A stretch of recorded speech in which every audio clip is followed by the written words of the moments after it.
Hello everyone, welcome back to my YouTube channel. तो आज हम बात करने वाले हैं कि अभी IBPS PO ने जो भी शॉर्टलिस्टेड कैंडिडेट्स हैं इंटरव्यू के लिए, उनको डॉक्यूमेंट्स अपलोड करने के लिए एक लिंक आ चुका है।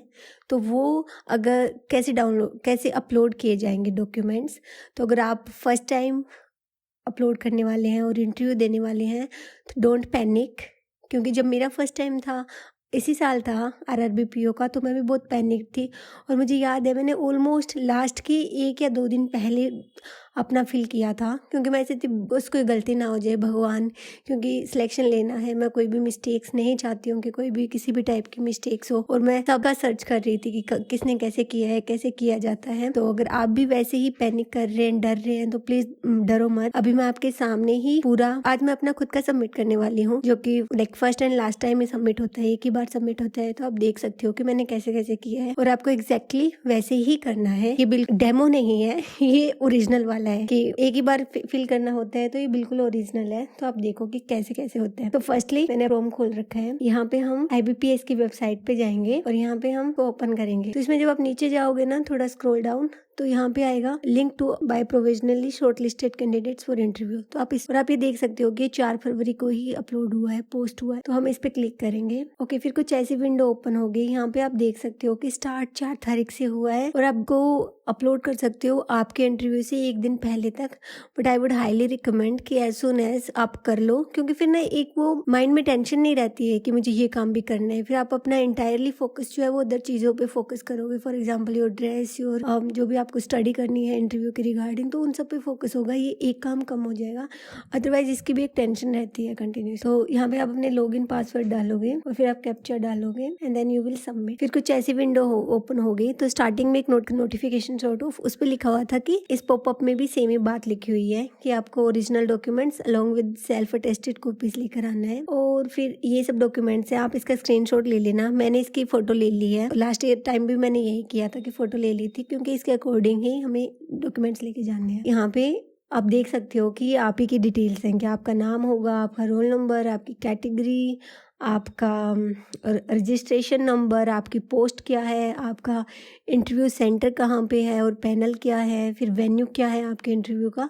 और इंटरव्यू की डेट टू टाइम क्या है। फिर साइड में आपकी फोटोज हैं और आपकी सिग्नेचर है। I have blurred everything obviously for privacy reasons, but otherwise अब आप इसके आगे देखो, एक जो रेड कलर में यहाँ पे लिखा हुआ है, each scanned document maximum size is 1 MB। 1 MB means 1000 KB। तो आपको इससे कम साइज रखना है।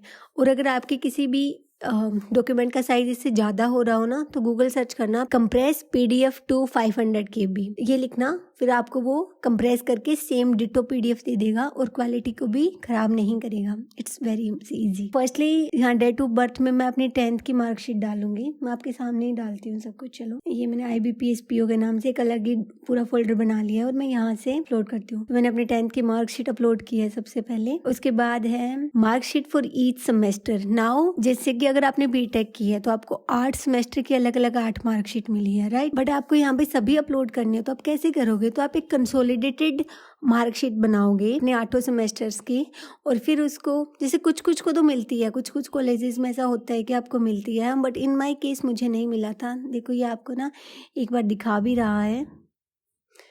ओके, बिकॉज मेरा इंटरनेट स्लो था, तो आप प्रीव्यू में देख भी सकते। फिर मैंने कंसोलिडेटेड खुद से बनाया था। मैंने कैसे बनाया कि मैं कैनवा में गई, मैंने अपनी 8 सेमेस्टर्स की मार्कशीट की फ़ोटो अपलोड की वहाँ पे। फिर मैंने एक रिपोर्ट ओपन की, वहाँ पे मैंने 8 पेज थे, तो मैंने ईच पेज पर अपनी एक मार्कशीट अच्छे से रखी और फिर उसको PDF फॉर्मेट में ही डाउनलोड कर लिया। जब मैंने डाउनलोड किया तो मेरी लगभग 7 MB की फाइल बनी थी। फिर मैंने गूगल सर्च किया compress PDF to 500 KB।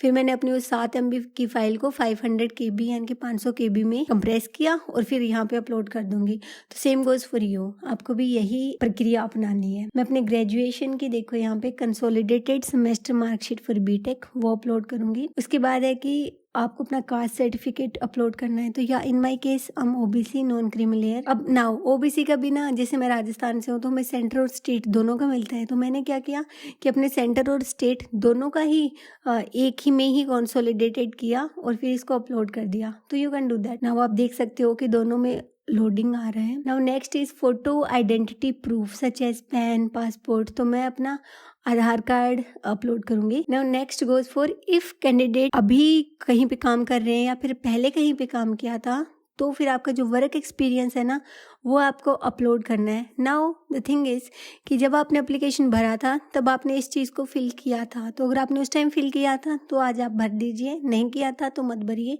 In my case मैंने काम किया है बट मेरे पास उस चीज़ का सर्टिफिकेट नहीं था, तो फिर मैंने एप्लीकेशन फॉर्म फिल करते टाइम भी नहीं भरा था, तो मैं आज भी नॉट अप्लीकेबल ही करूँगी। Now the next is work experience. Again मेरे पास नहीं है तो मैं नॉट अप्लीकेबल करूँगी।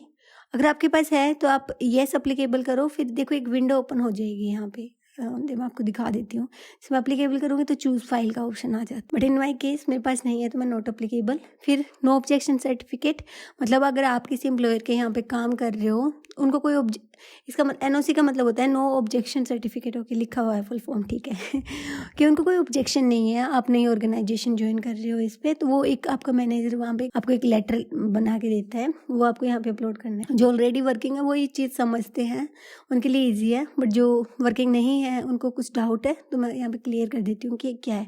आप देख पाओगे ना कि 4th तक जो है ना वो रेड स्टार मार्क्ड है ना, तो ये मैंडेटरी है, बट उसके बाद में मैंडेटरी नहीं है। अगर आपके पास कुछ है रिलेटेड तो आप यहाँ पे लगा दीजिए, अदरवाइज कोई बात नहीं है। ये है कि अगर किसी ने अपना नाम चेंज किया है शादी के बाद या फिर ऐसे ही अपना नाम चेंज किया है, तो फिर उस चीज़ का जो आपके पास सर्टिफिकेट है वो लगाना है। इन माय केस मैंने नहीं अपना नाम चेंज किया है कहीं पे भी, तो फिर not applicable. Now next is अगर कोई भी और रिलेटेड डॉक्यूमेंट्स हैं, मार्कशीट्स हैं, तो फिर आपको वो अपलोड करने हैं। फॉर एग्जांपल मैं आपको देती हूँ कि आपने कोई डिप्लोमा किया हो बैंकिंग के लिए, right, diploma in banking and finance, या फिर आपने कोई आर्टिफिशियल इंटेलिजेंस में डिप्लोमा किया हो और ये चीज़ें आपने मेंशन की हो उस टाइम, या फिर आपने नेशनल लेवल पे स्पोर्ट्स खेला हो और ये वाली चीज़ आपने एप्लीकेशन में मेंशन की हो, तो ये सब आपको यहाँ पे अपलोड करना है। मार्केटिंग में डिप्लोमा किया हो, HR में किया हो, all the other related certificates, marksheets, तो इसमें आप अपलोड कर सकते हो। जैसा मैंने आपको बताया, आप अपना पोस्ट ग्रेजुएशन का कर सकते हो, तो इन माई केस मेरी पोस्ट ग्रेजुएशन है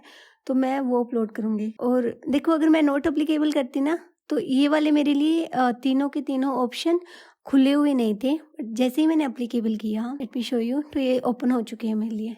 तो मैं सबसे पहले मैं एमटेक की डिग्री को अपलोड करूँगी, उसके बाद मैं अपनी कंसोलिडेटेड एमटेक की मार्कशीट्स को अपलोड करूँगी। यार मुझे नहीं पता ना अभी तक लोडिंग ही क्यों आ रहा है, क्योंकि अगर ये लोडिंग आ रहा है ना तो फिर मेरा सबमिट होगा नहीं, तो मुझे वेट करना पड़ेगा, बट एनीवे।